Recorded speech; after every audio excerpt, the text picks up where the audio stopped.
Good morning, children. Let us start with part 3 of theme 9, the Kings and Chronicles.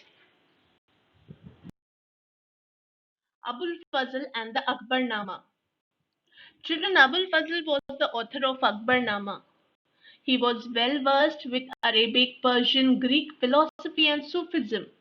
That is, he knew Arabic language, Persian language, Greek philosophy he knew, and Sufism also he was well known to. Moreover, he was a forceful debater and independent thinker who consistently opposed the views of the conservative ulama class. These qualities impressed Akbar, who found Abul Fazl ideally suited as an advisor and spokesperson for his policies. Emperor's objective here was to free the state from the control of religious orthodoxy, that is, the ulamas. In his role as a court historian, Abul Fazl both shaped and articulated the ideas associated with the reign of Akbar or the rule of Akbar.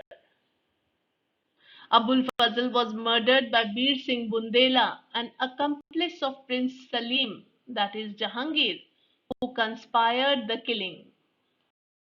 Children, Bir Singh Bundela in 1602 he was assassinated under secret orders from Emperor Akbar's eldest son, the future Emperor Jahangir, as he thought that Abul Fazl was exciting hatred in the heart of Akbar. Bir Singh Bundela was deputed by him to kill Abul Fazl. That is, Abul Fazl was murdered by Bir Singh Bundela, who was an accomplice. Who is an accomplice? Accomplice is a person who helps somebody to do something bad, especially a crime. That is what is the meaning of accomplice. So Bir Singh Bundela, being accomplice of Prince Salim or Jahangir, he murdered Abul Fazl. Why he murdered Abul Fazl? Because Jahangir thought that Abul Fazl was exciting hatred in the heart of Akbar. For that reason, he conspired the killing. What is conspired? Shariyantra kiya. Killing, right? Abul Fazl.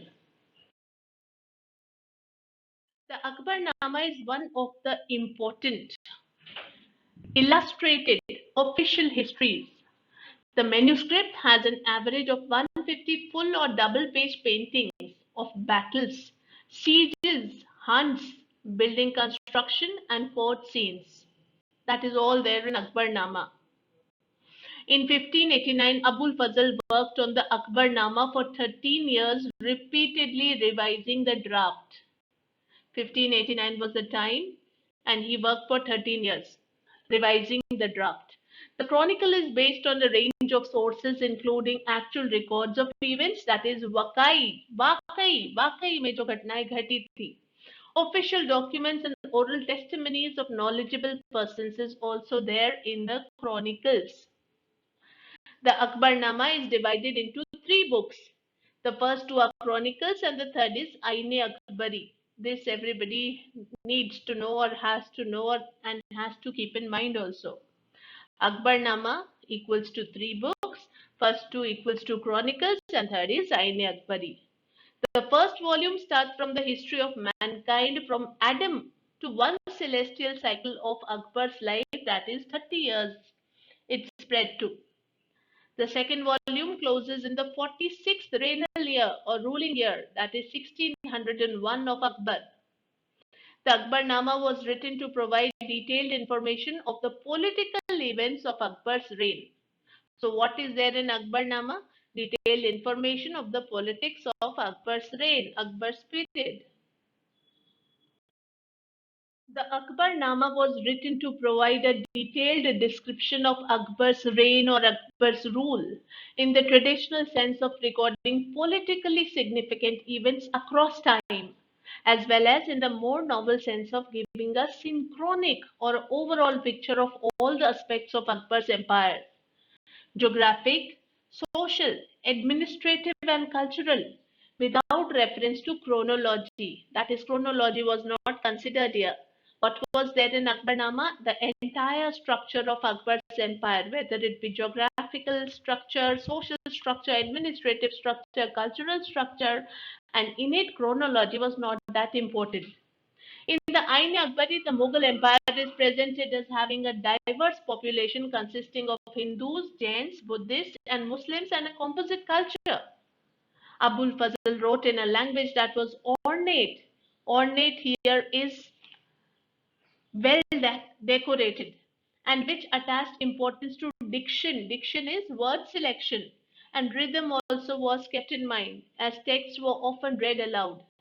This Indo-Persian style was patronized at court, and there were a large number of writers' children who wanted to write like Abul Fazl.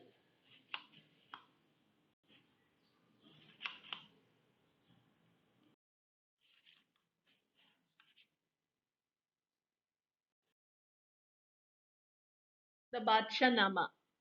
A pupil of Abul Fazl, that is, a student of Abul Fazl, Abdul Hamid Lahori, is known as the author of the Badshah Nama. Emperor Shah Jahan, hearing of his talents, commissioned him, appointed him to write a history of his reign, modeled on the Akbarnama. Modeled on the Akbarnama means what? That is based or casted on Akbarnama. The Badshahnama is the official history in 3 volumes or 3 daftars of 10 lunar years each. Lahori wrote the first and second daftars. That is Abdul Hamid Lahori. He was the one who wrote the first daftar and the second daftars. In it, what was there? Comprising the first 2 decades of the emperor's rule from 1627 to 1637 and 1637 to 1647. Sadullah Khan, Shah Jahan's Wazir. Later, he revised these volumes. The historian Varis chronicled the third decade. That is, Varis wrote the third decade. British administrators began to study Indian history and to create an archive of knowledge about the subcontinent to help them better understand the people here and the cultures of the empire they sought to rule. That is why these chronicles help them a lot. A divine light notions about kingship. Court chroniclers narrated that of the Mongol queen Alenquer, who was impregnated by a ray of sunshine while resting in her tent. The offspring she bore carried this divine light and passed it on from generation to generation. This is the concept of Mughal king's divinity. Abul Fazl placed Mughal kingship as the highest station in the hierarchy of objects, receiving light emanating from God or coming from God. This light was called as Fare-Izadi. Abul Fazl was inspired by a famous Iranian Sufi Shihabuddin Sohrawardi, 1191, who first developed this idea. According to this idea, the light emanating from God of Fare-Izadi, there was a hierarchy in which the divine light was transmitted to the king, who then became the source of spiritual guidance for his subjects. That is, at the hierarchical order, who was at the top? It was the king. Paintings that accompanied the narrative of the chronicles transmitted these ideas in a way that left a lasting impression on the mind of viewers. Now, how it happened? Mughal artists from the 17th century onwards began to portray emperors wearing the halo, which they saw in European paintings of Christ and the Virgin Mary, to symbolize the light of God. Again, symbolizing one thing, and that is divinity.